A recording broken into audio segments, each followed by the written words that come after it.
சுற்றுலாவுக்கு போகிறாங்க, அவங்களுக்கு கூப்பிட்டு நிற்க வச்சு, கணவர் மனைவி இருக்கிறாங்கன்னா அவங்ககிட்ட கூப்பிட்டு நிற்போமா அந்த பக்கம், நீ பேர் என்ன சொல்லு, ஓ இந்துவா இந்தா.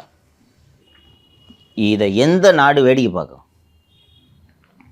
இராணுவ தளங்களின் மீது தீவிரவாதிகள் தாக்குதல் நடத்தினா அது ஒரு கன்வென்ஷனல் மெத்தடு, அது போய்டும், டெரரிஸ்ட் அட்டாக்கு, சரி நீங்கள் இருந்தாலும் இப்படிலாம் பண்ணக்கூடாதுன்னு போயிடுவாங்க. இதை யாருமே ஏற்றுக்க மாட்டாங்கல்ல.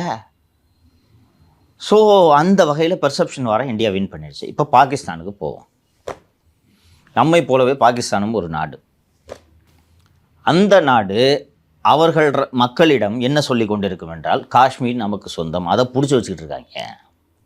இப்படித்தான் கடந்த 75-80 ஆண்டுகளாக அந்த மக்கள் சொல்லி பயிற்றுவிக்கப்பட்டு கொண்டிருக்கிறார்கள். அவர்களும் எப்படி நினைப்பார்கள் என்றால், காஷ்மீர் இஸ்லாமியர்கள் அதிகம் வசிக்கக்கூடிய ஒரு மாநிலம், அந்த மாநிலத்தை இந்து நாடு ஆக்கிரமிச்சுக்கிட்டு இருக்கு என்று தான் அவர்கள் பயிற்றுவிக்கப்பட்டிருப்பார்கள். ஸோ இப்போது அவர்கள் நாட்டு மக்களை திருப்திப்படுத்தும் வகையில் பாகிஸ்தான் ஏதாவது செய்தாக வேண்டும் இல்லைங்களா? சரி, நாம் இதெல்லாம் தீவிரவாத பயிற்சி முகாம், ப்ரிசிஷன் டாக்கு, நீங்கள் ஆர்மியோட ப்ரெஸ் ரிலீஸை பார்த்தீங்கன்னாலே ரொம்ப கவனமாக அது வடிவமைக்கப்பட்டிருந்தது.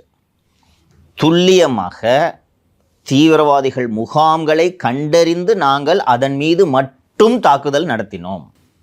பொதுமக்களையோ சிவிலியன்ஸோட இடத்தையோ அண்டு இராணுவ முகாம்களையோ தளங்களையோ நாங்கள் தாக்கவில்லைன்றது அந்த ஆர்மியோட ப்ரெஸ் ரிலீஸில் இருந்துருச்சு.